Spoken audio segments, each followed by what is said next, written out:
Bienvenue à l'émission Le Miroir d'aujourd'hui sur Rwanda TV. Quelle joie de vous retrouver comme à chaque fois pour ce programme où nous rencontrons l'inspiration, la motivation à faire plus à travers les parcours de nos invités, mais aussi où nous passons un bon moment de divertissement en quelque sorte. C'est un grand plaisir de vous retrouver comme à chaque fois. Aujourd'hui encore plus parce qu'on va parler théâtre. Et je ne sais pas si je pense que je vous l'ai déjà dit, chers amis, mais franchement, je suis un grand fan de théâtre. Je n'ai pas fait beaucoup de théâtre ou quoi que ce soit. J'ai même pas assisté à tant de pièces de théâtre que ça, mais quand même, je suis un grand fan. Ben voilà, si tu me demandes quel est leur rêve, j'expliquerai ça à mes invités juste après, ce serait de faire du théâtre tous les jours et d'arrêter de faire rien, de dormir toute la journée et le soir faire des personnages et tout ça. Donc, à chaque fois que j'ai la chance d'avoir des invités sur notre plateau qui vont nous parler théâtre et tout ça, c'est un moment un peu de m'échapper un peu et de vivre curieusement à travers leur parcours et leurs expériences. Et aujourd'hui, nous allons parler avec de vrais passionnés du théâtre. Ils sont deux. Ils vont nous rejoindre tout à l'heure sur notre plateau, Jérémy et Audrey. Mais avant de les accueillir, comme vous le savez, à chaque fois au début, je prends un peu le temps, comme on finit la semaine, de parler un peu de ce qui s'est passé durant ma semaine. Si vous êtes en train de revoir cette émission en replay, laissez en commentaire aussi un peu votre semaine, comment c'était. Moi, ce qui a marqué cette semaine, franchement, je ne vais pas mentir, c'était beaucoup de musique. Beaucoup de musique. À chaque fois que je dois un peu travailler, créer des concepts et tout ça, j'écoute beaucoup de musique. Et donc, je me suis mis à écouter beaucoup de musique. C'était la bonne période pour écouter de la musique parce qu'il y a plein d'artistes qui sont revenus récemment. Rihanna, tiens, après des années et des années, elle n'était pas là. Elle revient avec un titre pour Black Panther, Lift Me Up. J'ai aimé, pas trop, mais quand même, c'est une belle chanson. Un peu déprimante. Mais bon, ça parle à certaines personnes et à moi aussi, ça me parlera à un moment, mais pas maintenant. J'ai beaucoup aimé aussi le retour de Ashanti. Pour les gens un peu de mon âge, notre génération, Ashanti, c'était énorme au début des années 2000. Et donc, elle est de retour avec une chanson qui s'appelle Fall For You. Et c'est une super chanson R&B pour ceux qui aiment le genre. Une nouvelle artiste, Chloé, a fait une chanson qui s'appelle Ndabarasa. Et c'est sorti, j'avais écouté la mixtape à la sortie, j'avais aimé la chanson et comme le clip, je pense, va sortir, il y a eu plein de petits extraits sur Instagram, je me suis mis à réécouter leur chanson et je suis tombé sur Tchane de Ruti Joel. Cette chanson, c'est du lourd. Direct, c'est la chanson de l'année pour moi. Franchement, c'est un bon mélange entre le tradi rwandais et aussi le hip-hop. Et sa voix, sa performance, c'est énorme. Des chansons que je vous conseille à aller écouter.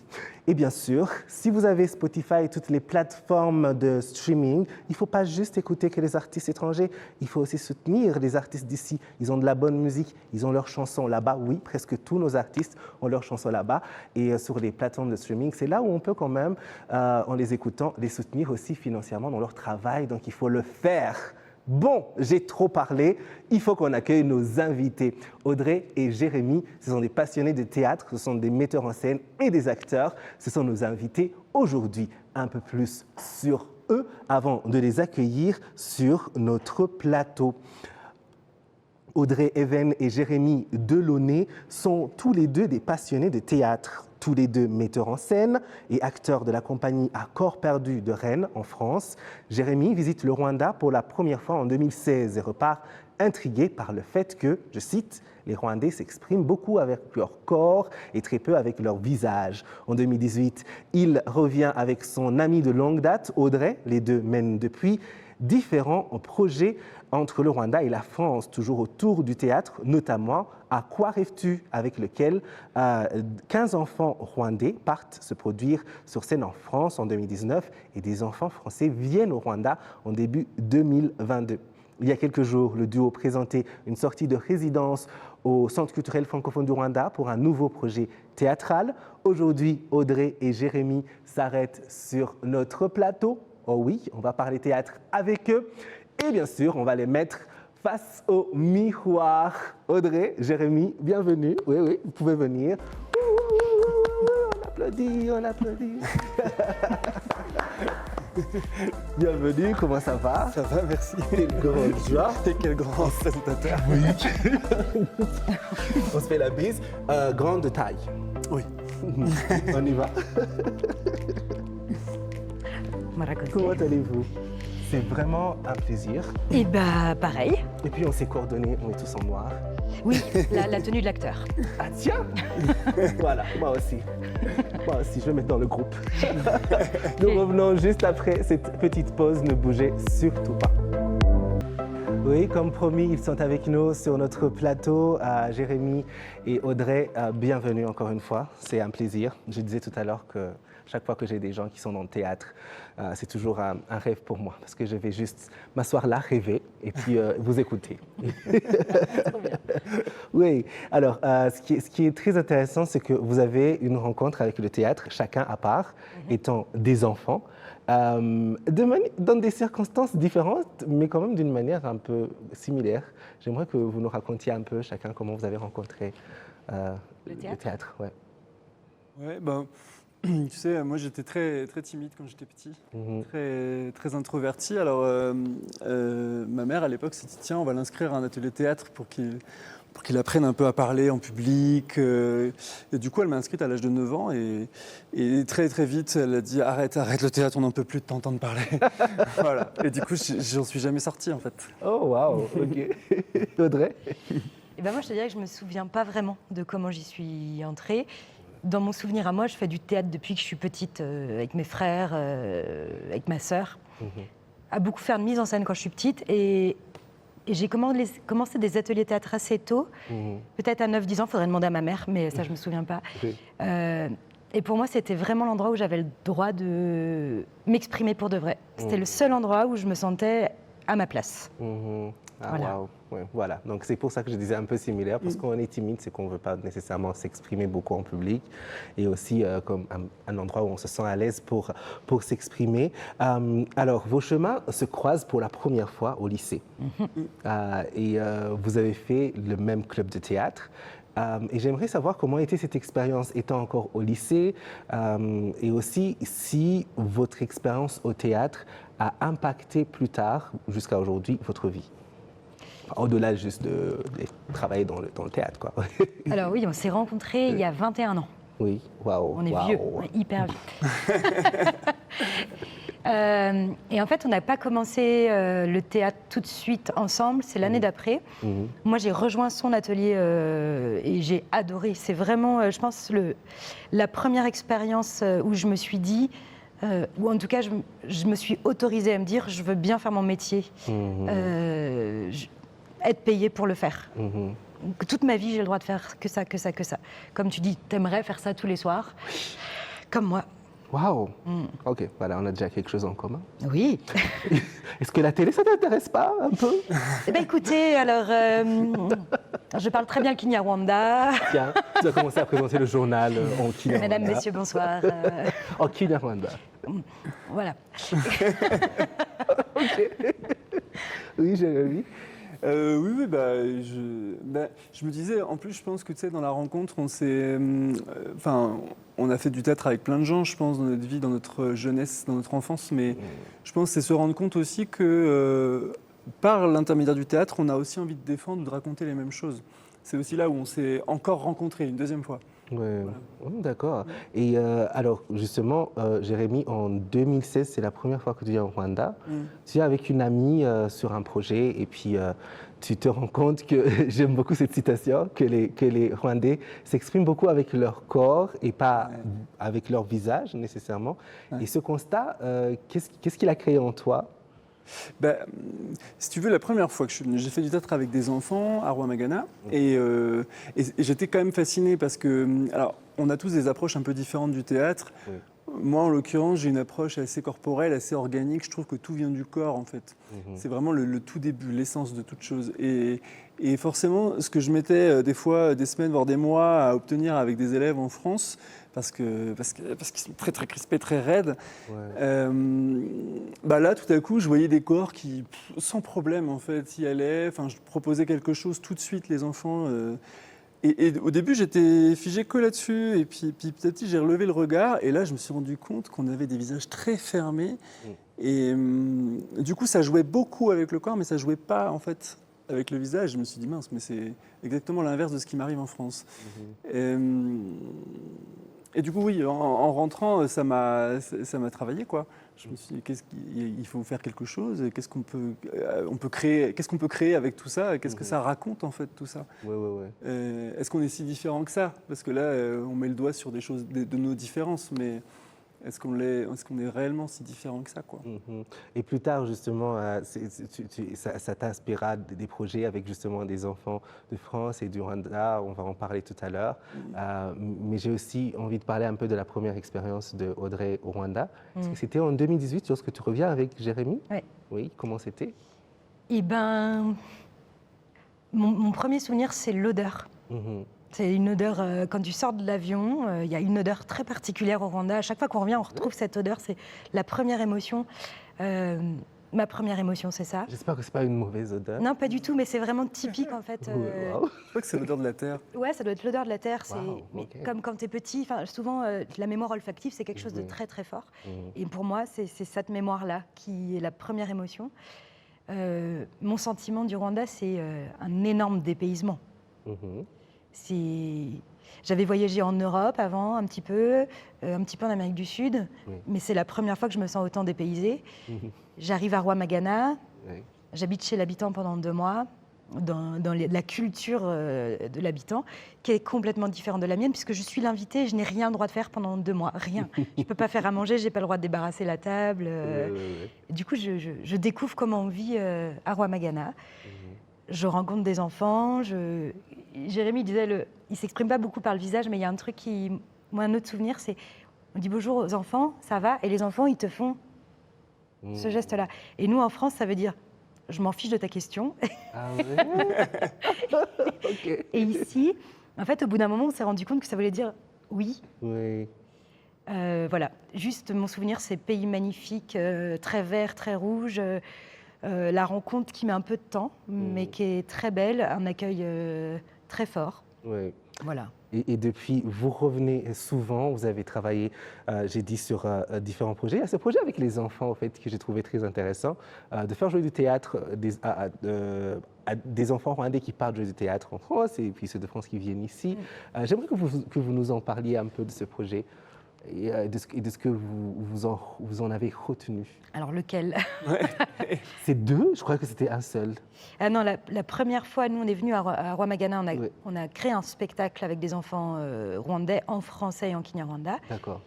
Ces enfants-là, l'année d'après, sont venus en France et ont joué leur spectacle en France, et ils ont partagé aussi du théâtre avec des collégiens français.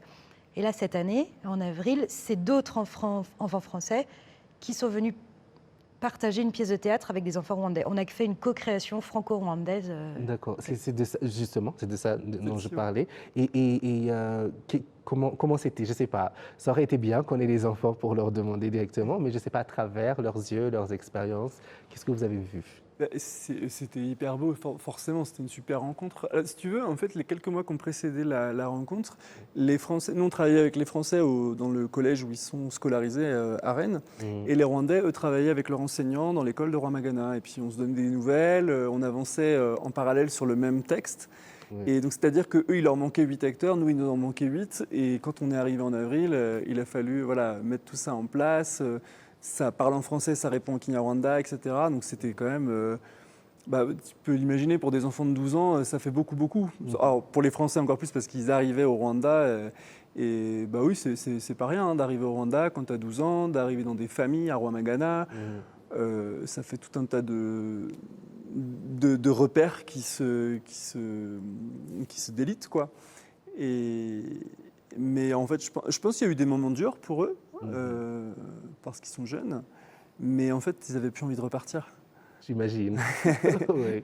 Et ce qui est bien, c'est pourquoi je trouve ça encore plus beau et au-delà de ça très important, c'est le fait que il y a une sorte de, je sais pas, on a grandi, on avait des idées, on se faisait des idées peut-être sur les enfants quand on était enfant, les enfants de France ou les enfants d'ailleurs. Et je me dis aussi que les enfants de France, ils vont se faire des idées sur les enfants du Rwanda ou d'Afrique ou je sais pas.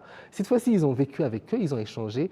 Et je pense que après, pour grandir, quand on parle d'humanité et tout, ça va être énorme parce que tu vas grandir en te disant, même si c'est une personne d'ailleurs, c'est une personne comme moi qui pense, qui rêve, qui, je sais pas, qui peut performer. Et donc, Moi, je trouve ça hyper beau. Bravo, il faut continuer. Pour la cause. Oui. Et il y a cette résidence, vous sortez de résidence, et c'est parce que vous prépariez un projet. Et j'ai envie de savoir, la première fois qu'on s'est rencontrés, la première question que je vous ai posée, je vais vous la poser encore une fois. Qu'est-ce qu'une résidence? Et cette résidence précisément, c'était quoi autour et voilà, et comment ça va? Oui, voilà. Une résidence, c'est un temps de travail théâtral. Voilà, et une sortie de résidence, c'est on montre le travail qu'on a effectué pendant le temps où on était là. Nous, on a passé 2 semaines du coup à l'Institut français. Ce temps de résidence, c'était un travail autour du texte qu'on avait. Donc, c'est un texte qui a été écrit au Rwanda et en France en 2018, qui s'appelle Daydreaming. Et nous, on a passé 2 semaines à travailler le texte, à comprendre, à essayer de bien comprendre la dramaturgie du texte, qu'est-ce qu'on a envie d'en faire, où est-ce qu'on veut l'emmener. Et cette résidence, elle était importante aussi pour nous de la faire au Rwanda, d'une, parce que le texte a pris sa source ici, mais parce qu'on voulait commencer à apprendre aussi le chant et la danse traditionnelle du Rwanda. Wow. Donc on a pris quelques heures de cours avec Eric Rukundo, et voilà ce qu'on a fait en temps de résidence. Oh, super, super. Et donc là, il y a un projet qui arrive avec ça et qui... Oui. Eh bien oui, parce qu'en fait, si tu veux, c'est vraiment la première étape dans le calendrier de création, d'où l'intérêt du coup de montrer aux gens aussi comment ça se crée. Un spectacle, il n'y a pas juste un spectacle qui arrive comme ça un jour. C'est assez long en fait, le temps de travail. Et puis, quand on va rentrer en France, eh ben là, on enchaîne dans d'autres lieux, chez nous, en Bretagne, pour enchaîner la création. On va commencer à s'intéresser aussi un petit peu plus au travail de la lumière, au travail du décor, enfin de la scénographie en général. Et les perspectives, c'est de revenir dans à peu près 1 an, peut-être début d'année 2024. Voilà, on a déjà identifié des lieux où le spectacle sera joué. Il y aura aussi une exposition qui sera installée, qui tourne autour de la même thématique en fait. Ok, super, super. Nous, on a hâte. On sera là pour aller découvrir justement, parce qu'on connaîtra déjà les origines, la genèse de tout ça. Et c'est l'émission de Miroir, vous le savez, à chaque fois qu'on a des invités, on doit les mettre au défi. Et on parlait de création et de tout ça, et de comment pendant leur résidence, ils ont appris un peu sur la culture rwandaise, le chant et la danse. Vous voyez où je vais en venir. Et ce sera un peu ça, notre défi. Alors, un défi très intéressant, je trouve. J'espère que vous allez accepter de le relever. Alors, on commence avec qui veut se mettre en danger en premier? Ok. On commence avec Jérémy. Ouais, super, allez. On y va. Alors, Jérémy, ton défi, quand tu es le premier, ce sera de nous... Je trouve que tu ris beaucoup trop, j'aime pas ça. De nous montrer quelques pas de danse que tu as appris. Aïe. Pas de danse Kinyarwanda que tu as appris. Qu'est-ce que tu as appris? Vous avez appris, non? Quelques heures. Alors, je ne sais pas si tu as retenu quelque part. Ben, je ne sais pas non plus. Ok, on va vérifier. Tiens, Allez, ok, on essaye. Super. On va mettre un peu de musique. On va se lever, si tu es d'accord. Ok. Tu veux te lever, nous suivre aussi un peu? Tu veux que je danse aussi? Parce que moi, je n'ai pas appris. Hein. Oui, un peu. Oui, voilà. Ici, là. Oui, parce que toi, tu es la star. Nous sommes... Ouais. Toi, tu es Beyoncé, nous sommes Kelly et Michel. Mon Dieu. Attends, je vais mettre des talons, moi, du coup, parce que... Oui, ça devient compliqué. OK. Allez, bien. Oh là, je la connais pas, celle-là. Hein. OK. Oui.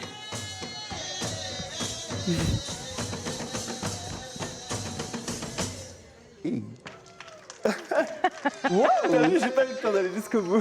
Mais c'était bien déjà, c'était plus que... Continue, tu veux continuer encore?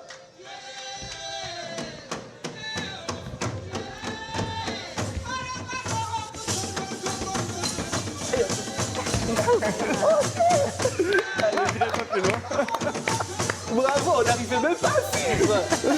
Wow. Bravo. Ouais, les gens qui suivent à la maison, ils doivent se demander pourquoi est-ce que c'est le français qui sait mieux qui sait mieux danser que le gars là, local qui est derrière. Oh mon Dieu, c'était un défi bien relevé. C'était pas mal, non? Non? Oui? Super, voilà. Voilà quoi, je vais- Oui. Alors, l'autre défi, c'est le seul qui reste, c'est de nous chanter un petit truc en Kinyarwanda. Ok. Alors je te dis juste, j'ai la voix hyper cassée. C'est oh là là. Je vais essayer. Je te chante juste un tout petit bout parce que j'ai pas la mémoire de toutes les paroles, mais c'est une chanson hyper connue, donc je pense que tu peux chanter avec moi. Oh, peut-être, oui. Attends. Pourquoi pas? Narayenda otse inzaziziza Narayenda butswe umwana gunda. Et après, je vais pas pouvoir aller plus loin parce que ma voix est cassée. Waouh! C'est une super chanson. Elle est belle, elle est trop belle. Wow, j'adore cette chanson. Je l'ai fait chanter à 3 ou 4 invités qui sont passés sur ce Ouais. plateau. Ah merde, zut, pardon. Non, c'est bon, on va biffer ou pas. Oui, mais vraiment, c'est une de mes chansons préférées de l'artiste Annonciata, qui est une légende de la musique ici. Tu as dit? Annonciata. La majorité des temps, on l'appelle Kamaliza. Ah oui, c'est ça, d'accord. Ouais, Kamaliza, c'est sa chanson la plus emblématique, je pense. Et donc, les gens l'appelaient par le nom de cette chanson. D'accord. Ouais. ok. Bravo, vous avez bien relevé vos défis. Chapeau. Raccosé. Oui. Et alors On a- le tien? Mon défi à moi, c'est d'arriver à continuer cette émission jusqu'à la fin. Oui, c'est l'émission Le Miroir qui continue sur Rwanda TV aujourd'hui. Nous sommes en train de parler théâtre avec nos invités, Jérémy et Audrey. Comme vous l'avez entendu, plein de projets autour du théâtre ici au Rwanda et aussi en France, chez eux. Et on les attendra impatiemment pour leur retour, pour justement nous présenter ce projet qui mènera justement ce que vous venez de voir, un peu de Kinyarwanda en danse et en chant, et puis plein d'autres choses qu'on découvrira. Mais je pense qu'on ne peut pas finir cette interview. Vous êtes dans le théâtre de profession depuis des années. Je pense que vous allez être les bonnes personnes pour répondre à ces questions. C'est des questions conseils. C'est juste 2 questions, donc chacun va en prendre une. Et la première, c'est pour la personne qui voudrait, par exemple, produire ou créer une pièce de théâtre. Quel serait votre conseil? Au Rwanda? Oui, au Rwanda, par exemple. Oui, pourquoi pas. Pour moi, ça va être plus difficile de répondre parce que produire ou créer, je ne sais pas comment tout se passe. Mais je dirais, va rencontrer le maximum de personnes artistes ici pour avoir des conseils, pour être emmené. Choisir un bon texte, choisir d'être bien entouré aussi. Vraiment, de pouvoir faire confiance aux gens avec qui tu travailles. Après, je pourrais te dire comment ça se passe en France, mais au Rwanda, c'est plus compliqué pour moi de financièrement, comment on construit, comment... Les conseils ici, pour moi, sont plus compliqués à donner. Oui, mais c'est déjà énorme de se dire, parce que, par exemple, moi, je n'y aurais pas pensé directement, de me dire, il faut que j'aille vers les personnes qui sont déjà dans le domaine, qui sont déjà ici, parce qu'il y en a quand même. Il y en a. Oui, Et, j'ajouterais, va te nourrir de spectacles. Vraiment, y aller souvent, beaucoup, c'est très nourrissant et ça aide à construire sa propre vision d'un thème, d'un spectacle. Ah, d'accord, super. Oui, et pour les acteurs, pour les aspirants acteurs qui voudraient se lancer, je ne sais pas, quel serait votre conseil, ou qui se lancent déjà? Les acteurs. Moi, je te disais tout à l'heure, je pense que vraiment tout vient du corps. Donc, je dirais déjà arrêter de réfléchir. C'est ce que je dis à mes élèves tout le temps en France. Quand on fait un exercice, je les vois, ils sont là en train de chercher comment ils vont pouvoir répondre à la problématique que je leur lance. Et je leur dis, mais non, arrête, tu es déjà en train de réfléchir, ça ne marchera pas en fait. Laisse ton corps y aller, viens chercher. Ou alors, c'est bien aussi, je trouve, d'aller à la rencontre de la nature, de lieux, de spectacles aussi, d'aller s'inspirer de ce que les autres font, pas seulement au théâtre, mais aussi... il y a beaucoup de galeries d'art ici, il y a aussi les arts traditionnels, les migongo, etc. Ça paraît étrange de dire ça, mais en fait, je trouve qu'on vient chercher la matière là où il y a déjà de la matière. Voilà. Moi, c'est comme ça que je m'inspire, je me nourris. J'ai un carnet aussi, dans lequel, des fois, je rêve de certaines choses, je les écris, je ne sais pas à quoi ça va servir, je ne sais pas pourquoi j'ai rêvé de ça, mais je l'écris. Ou alors, j'ai pensé à quelque chose, je l'écris. Ou alors, j'ai vu une image dans un magazine qui m'inspire en termes de couleur, de forme, je la coupe, je la colle, etc., etc. Et au bout d'un moment, ce carnet, j'y reviens, je feuillette et il y a des choses qui prennent leur sens alors qu'elles n'en avaient pas du tout au moment où je les ai pensées. Ah, super, très bien. Ouais, d'accord. Donc il faut être très alerte et tout ça, et prendre tout ça et incorporer dans nos performances. Alors aujourd'hui, nous étions avec Audrey et Jérémy. On va laisser partir, mais avant, comme vous le savez, on doit faire nos questions rapides. La première question du tic-tac, c'est quelle est votre activité favorite lorsque vous n'avez pas à travailler? Ça, quand Vous travaillez tout le temps. D'accord. Moi, je dirais peut-être aller au bord de la mer. Au bord de la mer, oui. Ouais, c'est vrai, c'est chouette. Rien que dans le jardin. Moi, j'adore le jardin. J'adore les plantes. Ok. J'adore être entouré de plantes. J'adore mettre en scène le jardin. Tu vois, en fait, ça continue. C'est toujours du travail. C'est ça. Oui. Quel est votre animal favori? Il y en a au moins 4 qui sont arrivés là. Je vais prendre l'abeille, L'abeille. parce qu'elle est sur mon bras. Ah, d'accord. Voilà, parce c'est le symbole de la vie, en fait. Si l'abeille meurt, on meurt tous. C'est vrai. Oui. Oui. Alors, moi, j'ai pas d'animal préféré, mais si je dois t'en donner un aujourd'hui, je vais dire la girafe. La girafe. On est au Rwanda, je vais dire la girafe. Oui, oui, oui. Oui, oui, oui. Et elle est magnifique, Mm. majestueuse. Quel est votre endroit favori au Rwanda? Vous avez été ici plusieurs fois. J'irai vers le lac Kivu à Gisenyi. Oui, très beau. Ouais, c'est la même chose. La même chose. C'est la même chose. La même chose pour moi. J'ai hâte d'aller en vacances pour y retourner. Non, je ne vais jamais en vacances, je travaille tout le temps. Si jamais les boss sont en train d'écouter, de nous suivre. Ouais, et on finit toujours avec notre question phare. On essaie de gagner le prix de la question la plus bizarre de l'histoire de la télévision avec ça. Face au miroir, lorsque vous vous regardez, qu'est-ce que vous aimez le plus sur vous physiquement et qu'est-ce que vous aimez le moins? On est français, nous, on ne répond pas à ce genre de questions. C'est vrai? On est hyper pudique avec ça. Oh mon Dieu. Le jour où je vais là-bas, je vais me faire un micro, faire le tour avec un micro. Je demande à tout le monde ça. Ils seront choqués. On va me mettre en prison, oui. Il y a trop de choses que j'aime pas, alors... Que vous aimez le moins, disons? Moi, je vais dire mes cheveux. Les cheveux le moins? C'est pas que j'aime pas mes cheveux, j'aimerais justement qu'ils restent. C'est eux qui t'aiment pas. Ils sont en train de... J'aime pas ceux qui décident de tomber, en fait. Oui, voilà, d'accord. Est-ce que tu aimes le plus? Mes mains. Les mains? D'accord. On va faire un zoom J'ai sur les mains. beaucoup parlé avec mes mains. Oui, rien? Je sais pas, je te dirais, ce que je déteste le plus, c'est peut-être mon profil droit. Oui. Et je sais pas si je l'aime le plus, mais c'est ce qu'on va plus me dire, c'est mes yeux. Les yeux. Ah d'accord, voilà, vous y êtes arrivé. Grâce à toi. Oui, voilà, nous sommes à la fin de cet épisode. Merci à vous tous qui nous avez suivis. Jérémy, Audrey, merci beaucoup pour le temps que vous nous avez offert. C'était magnifique de nous avoir permis de voyager à travers vos expériences et vos voyages. Et pour votre honnêteté aussi à répondre à la dernière question qui n'était pas facile. On se retrouve bientôt. Oui. Avec grand plaisir. Oui. Merci à toi. Oui, merci à vous tous qui nous suiviez et on se dit à la semaine prochaine pour un autre numéro de l'émission Le Miroir. Nous restons sur les réseaux sociaux toute la semaine. Rejoignez-nous, nous sommes sur Instagram, sur YouTube, sur TikTok, sur Facebook. Allez, ciao.